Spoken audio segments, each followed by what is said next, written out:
I asked the AI what I should look for when I'm evaluating or looking to purchase a good cast net. Here's what it told me, and you're going to find this interesting.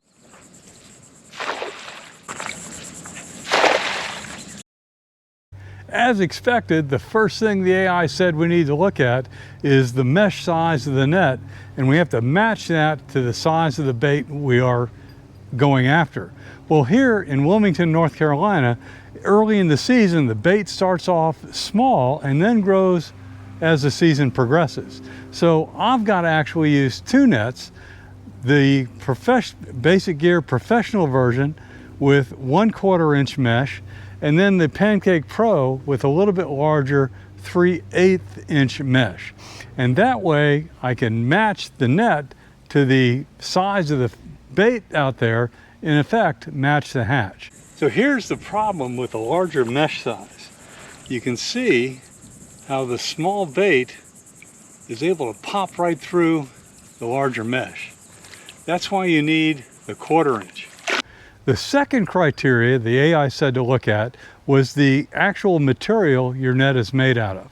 These Basic Gear nets are made out of the standard monofilament, which is good because it is nearly invisible underwater, which minimizes the scattering of the fish.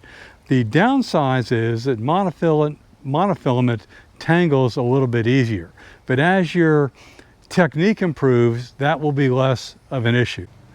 The next criteria in my mind is the most important, and that is the distribution of the weight and the construction of the lead line itself. So the first thing you need to look at is how strong are you, and do you want a net that has 3/4 of a pound per foot, or a heavier net like this one, the Pancake Pro, with 1 pound per foot. Regardless of which weight size you pick, and that's dictated again by your physical ability, you'll be able to throw a lighter net farther. What you need to do is now look at the actual construction of the lead line.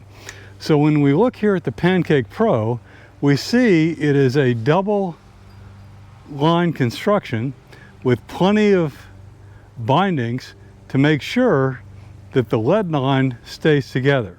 The next thing is the weights themselves. They don't have any sharp edges, so they're not going to cause anything to cut. The professional version has the same construction, 2 lead lines, smooth edges on the lead, so both of these pass the quality test for the construction of the lead line. The next item on the list was depth and pocket size.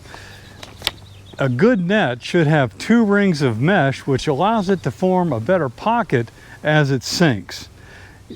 In particular, with a 6-foot net, it'll give me a 2 to 3 foot pocket, which is going to allow me to catch the fish better. You know, think of a dome and then a drop, and that's what the pocket is. So let's check out the Pancake Pro and see if it has that feature. I already know the professional version does, but it shows up better over here. You can see with the different color or pattern that here's one pocket and here's the other. Up next is the swivel. Both of these nets use high quality Japanese stainless steel swivels, and that will go a long way to minimize your tangles. After you examine the swivel, the next thing to look at are the Braille lines. And what you want to make sure is the Braille lines create at least 6 panels, because every panel creates a pocket, as you can see here in this video, which is going to keep the fish from escaping. They're going to run to the side, go down, so you want as many pockets as possible. A high quality net has at least 6 panels. So the way you figure that out is you just count the Braille lines. And in this case, the Basic Gear nets both have 12 Braille lines, which will create the required 6 panels for a quality net. After counting the Braille lines, the other thing you should look at is how the horn is constructed. This type of horn right here is considered to be a tangle-free horn because it keeps the Braille lines separate. This horn is open, and so you're more likely to have a few tangles depending on your throwing technique with this style. This is from the Pancake Pro, and this is from the Basic Gear Professional Series. Then look at the actual rope itself. Is it robust? Is it thick enough? Is it flexible? And is it long enough based on your ability to throw the net? There are nets made for children, for kids, that are shorter. You want one that's adult size.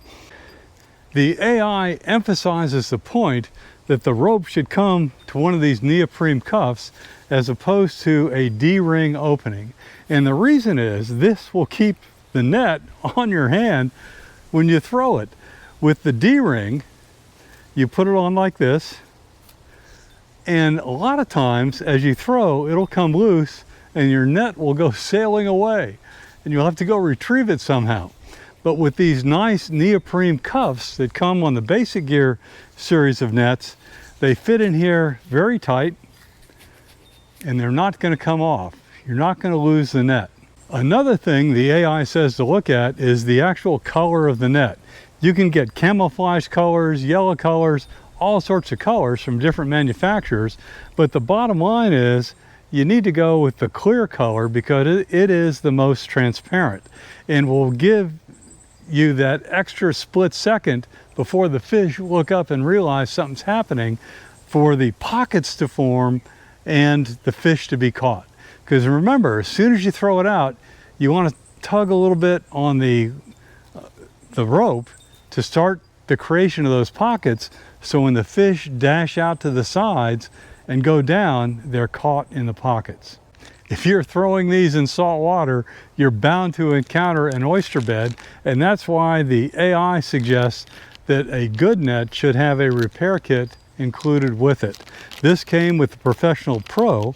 It's got the instructions, the tool, the replacement line, and even a replacement sinker. The Pancake Pro did not come with a repair kit, but these are easily available elsewhere online. One final tip for everybody that hung in here to the end, and that's when you destroy your net, which will eventually happen on an oyster bed, don't just throw it out. Go ahead and cut off every weight because you can use these as fishing weights. No need to throw them in the trash as well. It's great that we have an AI to go search the internet and come up with the key criteria from every expert available. And based on what we just ran through, I'm confident that both of these Basic Gear nets meet the criteria for a quality net. And the reason that's important is that these are not that expensive. When I look at the competitive nets from the other major brands, these run about $20 cheaper. And it all comes down to what you can throw effectively. And so that is the last thing, is that if you're actually in a position, maybe with a buddy, to test throw a net, just like anything else, you ought to do that.